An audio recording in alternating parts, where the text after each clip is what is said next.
नमस्कार, मी कौस्तुभ पटाईत. ऐकूयात काही ठळक घडामोडी. भारतीय जनता पक्षाच्या दिल्लीच्या नवनिर्वाचित सरकारचा शपथविधी आज रामलीला मैदानावर पार पडला.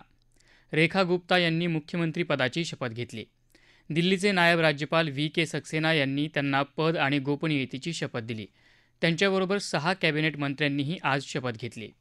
राज्य सरकारनं उद्यापासून सुरू होणाऱ्या 98व्या अखिल भारतीय मराठी साहित्य संमेलनाला एकूण 4 कोटी रुपयांचा निधी देण्याचा निर्णय घेतला आहे.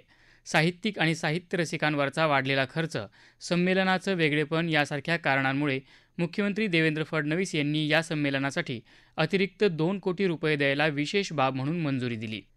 राज्याचे कृषी मंत्री आणि सिन्नरचे आमदार माणिकराव कोकाटे यांना 2 वर्ष कारावास आणि 50,000 रुपये दंडाची शिक्षा सुनावण्यात आली आहे.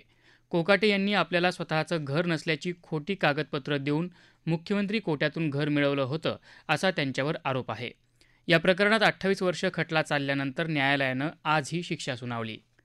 9व्या ICC अजिंक्यपद करंडक क्रिकेट स्पर्धेत भारताचा मुकाबला बांगलादेशबरोबर दुबईत होत असून बांगलादेशानं नाणेफेक जिंकून प्रथम फलंदाजी करण्याचा निर्णय घेतला आहे. शेवटचं वृत्त हाती आलं तेव्हा बांगलादेशाच्या 37 षटकात 5 गडी बाद 142 धावा झाल्या आहेत. देशातल्या शेअर बाजारात आजही घसरण झाली. दिवसअखेर सेन्सेक्स 203 अंकांनी घसरून 75,736 अंकांवर बंद झाला.